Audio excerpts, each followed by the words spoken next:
युग पुरुष महर्षि दयानंद सरस्वती के पावन जयंती के अवसर पर, भैया इसको बंद करो,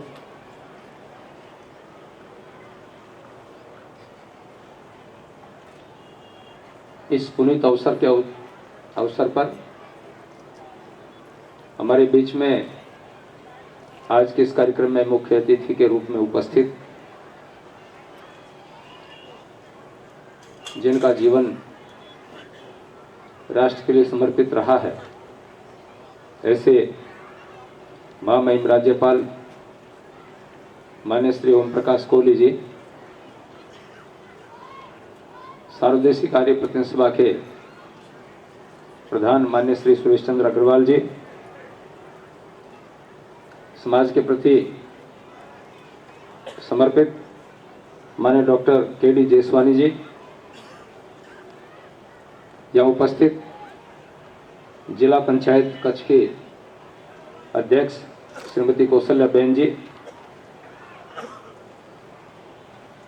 गांधीधाम नगर अध्यक्ष श्रीमती गीता बहन जी, कच्छ के कलेक्टर माननीय श्री सी.जे. पटेल साहब, और इस सारे कार्यक्रम की धुरी केंद्र बिंदु माननीय श्री वाचोनिधि जी, यहाँ उपस्थित विभिन्न संस्थाओं के सम्मानित पदाधिकारीगण, डीएवी के सभी शिक्षक वृंद, छात्र वृंद, उपस्थित सम्मानीय सज्जनों, माताओं, बहनों, नौजवानों और प्यारे बच्चों,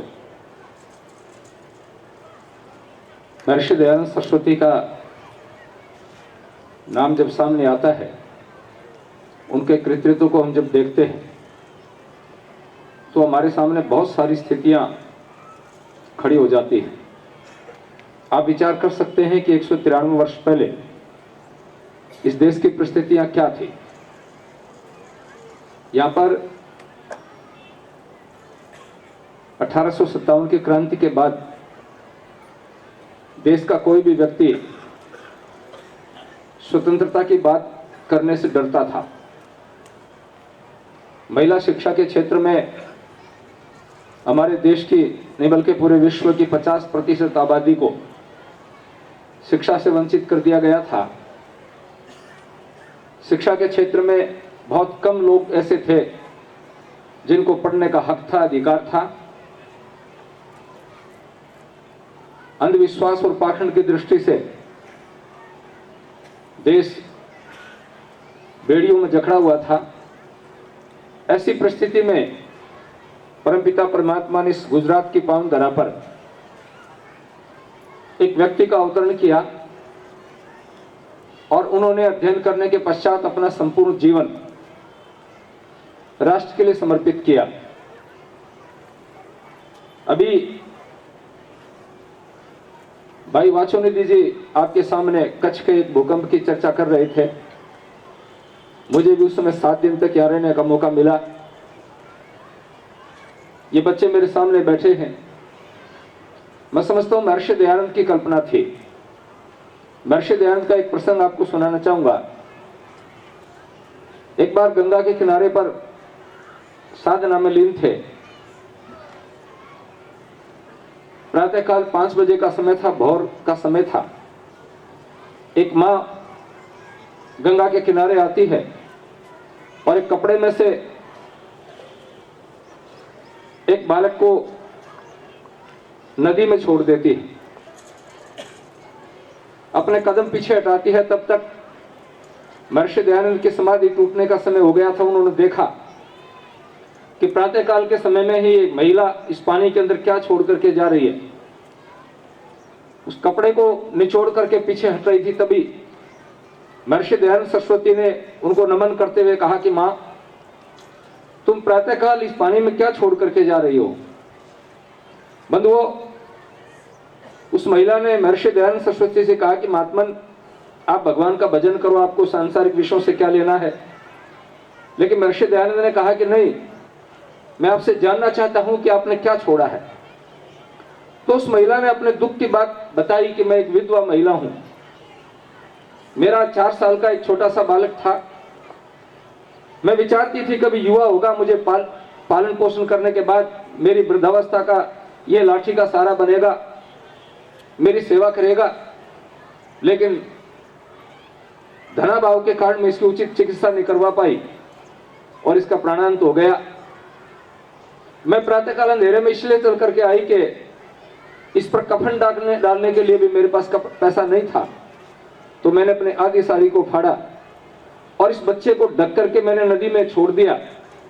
लेकिन इसको छोड़ करके पीछे हटने लगी तो मुझे मेरा आधा नंगा बदन दिखाई दिया, तो मैंने अपने कलेजे को कठोर करके उस बच्चे के ऊपर जो कफन था उसी को वापस खींच लिया, क्योंकि मुझे मेरा तन भी ढकना था। बंधुओं, उस रात महर्षि दयानंद सरस्वती को नींद नहीं आई और उस समय स्वामी दयानंद 18-18 घंटे की समाधि लगाते थे।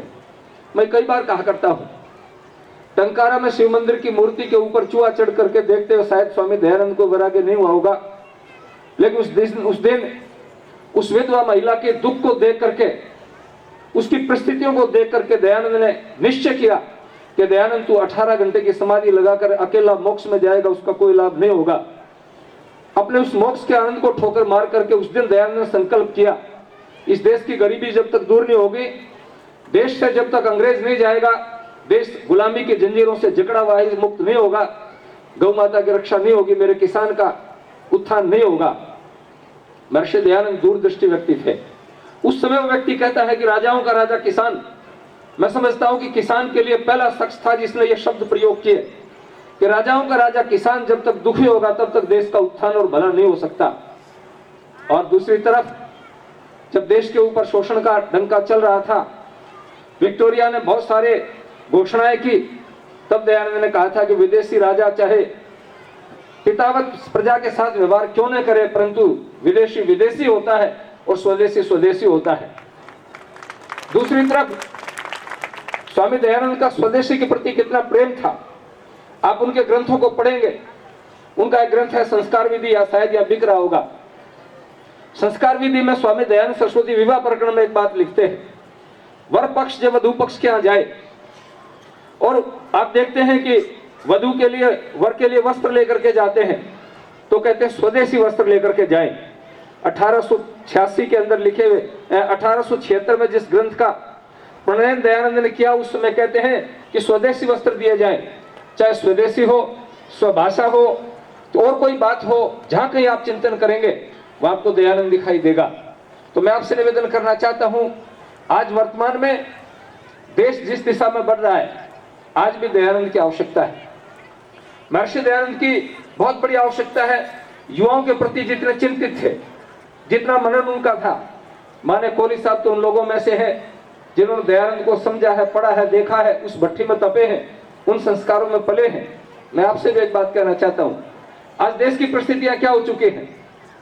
पंजाब जो कभी पूरे विश्व का, मैं विश्व का ही कहूंगा, भारत का नहीं, एक ऐसा प्रदेश था जो प्रोडक्ट की दृष्टि से, औद्योगिक दृष्टि से, कृषि की दृष्टि से और बहुत सारी दृष्टि से अग्रणी देश हुआ करता था। लेकिन आज पंजाब की स्थिति ये हो गई कि वहां की सरकार और वहां का समाज चिंतित है। वहां का 40% युवा आज नशे में डूबा हुआ है। वहां की सरकार चिंतित है। आज मेरी युवा पीढ़ी किधर जा रही है। इसलिए मैं आपसे कहना चाहता हूं कि गुजरात एक ऐसा प्रदेश है जिसने दयानंद को दिया, गांधी दिया, पटेल दिया और वर्तमान में इस देश का नेतृत्व करने वाला माननीय नरेंद्र मोदी दिया है। मैं नमन करता हूं इस धरा को। और जैसे दयानंद ने एक दीप प्रज्वलित किया विश्व को ज्योतिष्मान करने के लिए, मैं आप सभी भाइयों से कहना चाहूंगा, माने भाई वाचोनिधि जी जिस सेवा के काम में लगे हुए हैं, एक वाचोनिधि जी नहीं, घर घर में वाचोनिधि पैदा होने चाहिए। आप सब भाइयों से आह्वान करना चाहूंगा कि आज महर्षि दयानंद की शिक्षाओं को, उनकी सेवाओं को, उनके प्रकल्पों को जन जन तक पहुंचाने की आवश्यकता है। और एक बहुत बड़ा काम माने आप सब लोग वाचोनिधि के साथ कंधे से कंधा मिला करके कर रहे हैं। ये बालिकाएं बैठी हैं, ये इधर बालक बैठे हैं। बंधुओं, हमारे ऋषियों ने एक बात कही, अन्नदानम परम दानम विद्यादानम तथैव च अनस्य क्षण का तृप्ति या जीवन में सा विद्या। आप किसी आदमी को अन्न का भोजन कराएंगे, बहुत अच्छी बात है, भूखे को भोजन कराना चाहिए, लेकिन उससे क्षण भर की भूख मिटती है। और किसी आदमी को आपने विद्या का दान दे दिया, जीवन भर की भूख मिट जाती है। पता नहीं कितने लोगों के जीवन को प्रकाशित करता है। तो मैं समझता हूं इससे बड़ी प्रभु सेवा ये साक्षात भगवान की सेवा है, ये वाचोनिधि जी कर रहे हैं। मैं उनको बहुत बहुत बधाई देना चाहूंगा और आप सबको भी बहुत साधुवाद देना चाहूंगा। माननीय कोहली जी का भी मैं यहाँ आगमन पर बहुत स्वागत करना चाहूंगा। धन्यवाद। ओम शांति। जय भारत।